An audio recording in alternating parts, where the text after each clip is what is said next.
could be a tornado on the ground right there. This home video shows the massive size of the storm cell on March 29, 1998. 2 people were killed, and the storm brought down thousands of trees, damaged homes, schools, and businesses. Don Shelby takes us back to St. Peter to hear from the people who lived through the disaster. It's amazing how just a few minutes makes a big difference in the trajectory of a community or how your life kind of works out. Todd Prefke was just months into his job as city administrator when St. Peter was destroyed.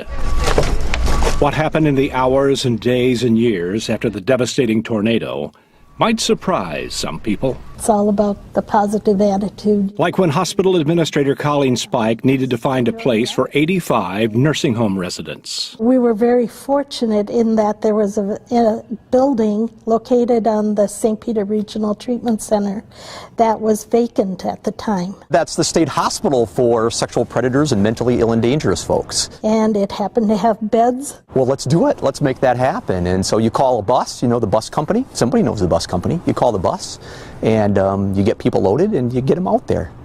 That's how it works in small towns, right? And that's how a community survives, making up for what you lost with what you have left. There were really some stunning changes that allowed the college and the St. Peter community to think about for the future. Tim Kennedy remembers thousands of trees knocked down around Gustavus Adolphus College.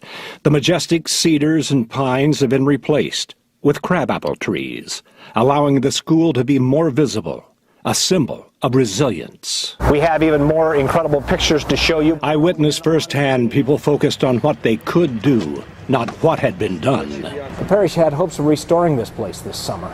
It was built in 1911 and withstood all manner of storm and flood, but apparently nothing as bad as you saw last night.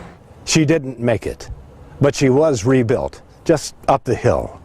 Rebuilt like every other landmark by the people of St. Peter. New homes, churches, a library and community center have replaced what was lost.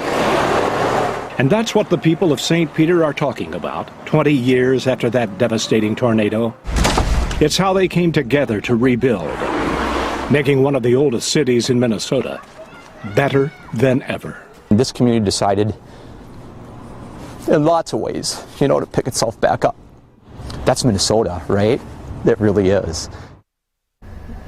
Well, Don Shelby is in St. Peter hosting a special event to commemorate the 20th anniversary. The community recognized the parents of 6-year-old Dustin Schneider, who died that day.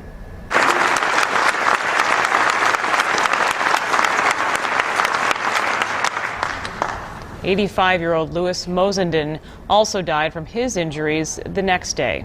After all the destruction, people say it's a miracle so many people survived. Be sure to watch WCCO for team coverage of this event and a live report tonight on our news at 10.